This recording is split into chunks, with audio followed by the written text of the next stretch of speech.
Welcome aboard the American History Express. I am Asia Harriet Hales, and I will be your conductor today as we learn about the Fugitive Slave Act of 1850. In my opinion, this is one of the most permanently impactful and least studied laws in the United States. It's important to note that this is not the first Fugitive Slave Act that was passed in this country. The first one was in 1793, but no one really took it all that seriously, and the South was not happy about it. So, as part of the Compromise of 1850, the South was like, yo, run us our fugitive slaves. And we added that clause. We added the Fugitive Slave Act of 1850, which had a lot of teeth and a lot of consequences for people who refused to comply. The gist of the law was this: if you are in a slave state and you're a slave, you're a slave. But if you can escape to a free state, you are now free. And as I mentioned in my other video, the quality of life as an enslaved person on a plantation was getting increasingly worse to pay for England and New England's enormous demand for cotton. So a lot more people were running away. Like 1,000 people a year or more were running away. And Southern enslavers really didn't like that. So what the Fugitive Slave Law said is, if you were enslaved and you fled to a free state, even if you started a new life as a free person, you're still a slave. You're just a fugitive. And here's the major and anyone who helps you is helping you break the law. I want to put this in a way y'all understand. So it's basically like saying there's no statute of limitations on slavery. So imagine you're a parent and you've raised a kid and you spanked that kid. And now it's 40 years later and that kid is grown and you're a senior citizen and that kid is suing you for child abuse.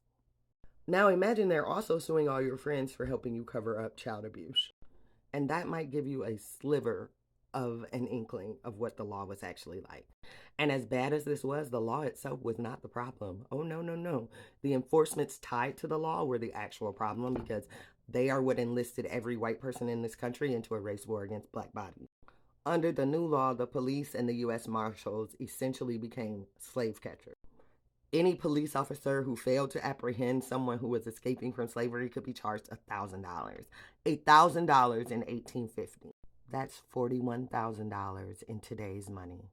If you were a marshal and you were sent to retrieve a fugitive slave and you didn't bring somebody back, you were charged that $1,000. $41,000 in today's money.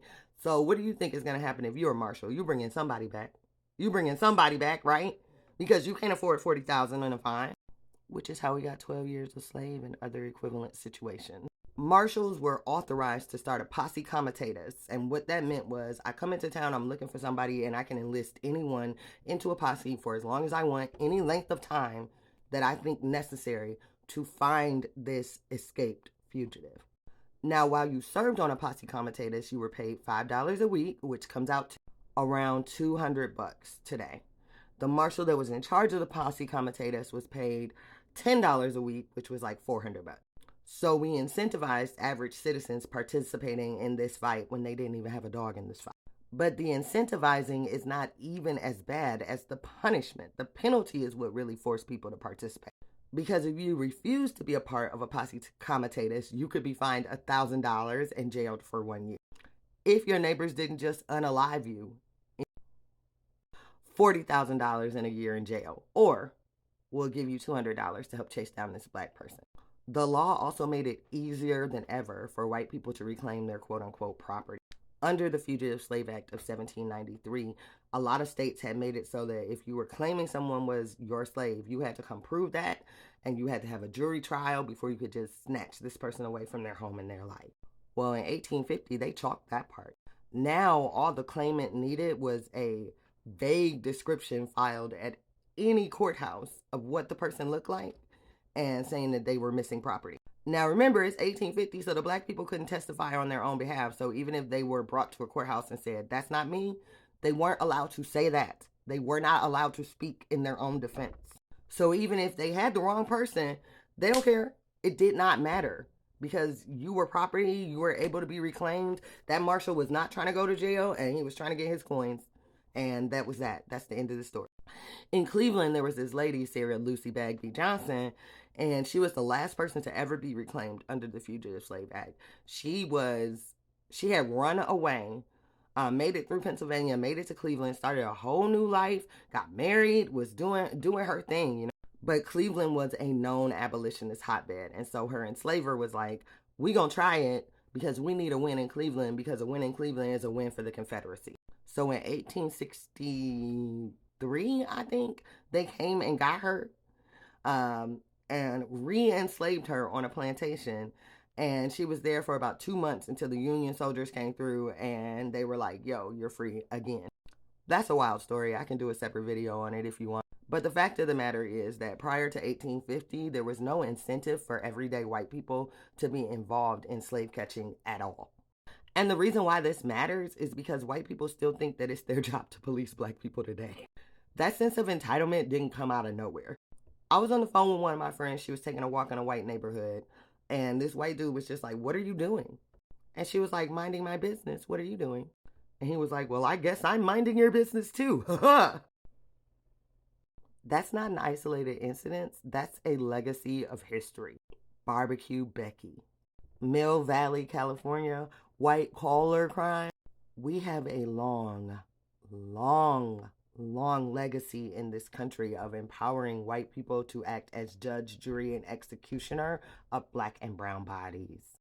And the tradition, of course, dates back to before America was a country, but the legalization of it, the codification of it, happened in 1850.